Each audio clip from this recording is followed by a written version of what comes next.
Story सोमवती channel में आपका स्वागत है। इस घटना से दुखी होकर लौटा दिया था मेडल।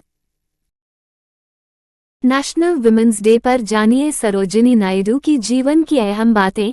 सरोजिनी नायडू कविताओं के बीच अपना बचपन बिताने वाली सरोजिनी नायडू 16 वर्ष की आयु में ही हायर एजुकेशन के लिए इंग्लैंड चली गई और वहां उन्होंने किंग्स कॉलेज में पढ़ाई की। हाइलाइट्स। 13 फरवरी को मनाया जाता है राष्ट्रीय महिला दिवस। सरोजिनी नायडू की होती है जयंती। 1879 में हुआ था उनका जन्म। National women's day. भारत की कोकिला सरोजिनी नायडू के जयंती को हर वर्ष पूरा देश राष्ट्रीय महिला दिवस नेशनल वुमेन्स डे के रूप में मनाता है। यह खास दिन 13 फरवरी को महिलाओं के अधिकारों और स्वतंत्रता आंदोलन में सरोजिनी नायडू के योगदान को दर्शाने के लिए मनाया जाता है। वे आज़ाद भारत की महिला राज्यपाल थीं और उन्होंने 1947 से 1949 तक उत्तर प्रदेश के राज्यपाल के रूप में अपनी सेवाएं दी। केवल राज्यपाल ही नहीं बल्कि सरोजिनी नायडू इंडियन नेशनल कांग्रेस की पहली महिला अध्यक्ष भी रही थी। आइए इस आर्टिकल नेशनल वुमेन्स डे 2023 के माध्यम से उनके जीवन की कुछ खास बातों को जान लेते हैं। स्वर कोकिला के जीवन की अहम बातें। सरोजिनी नायडू का जन्म 13 फरवरी 1879 को हुआ था।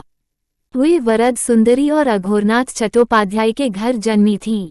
उनकी माता भी एक कवयित्री थी और उनके पिता एक वैज्ञानिक और शिक्षा शास्त्री थे। बचपन से ही एक मेधावी छात्र रही सरोजिनी नायडू 16 वर्ष की आयु में ही हायर एजुकेशन के लिए इंग्लैंड चली गई और वहां उन्होंने किंग्स कॉलेज में पढ़ाई की। उनका बचपन कविताओं के बीच ही बीता।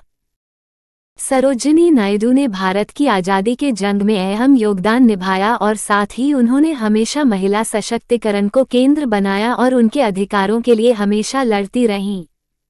उन्होंने समाज में फैली गलत प्रथाओं के खिलाफ भी महिलाओं को जागरूक करने का प्रयास किया। सरोजिनी नायडू ने बच्चों और देशभक्ति जैसे विषयों पर कई कविताएं लिखी हैं। जलियांवाला बाग हत्याकांड से दुखी होकर लौटा दिया था मेडल।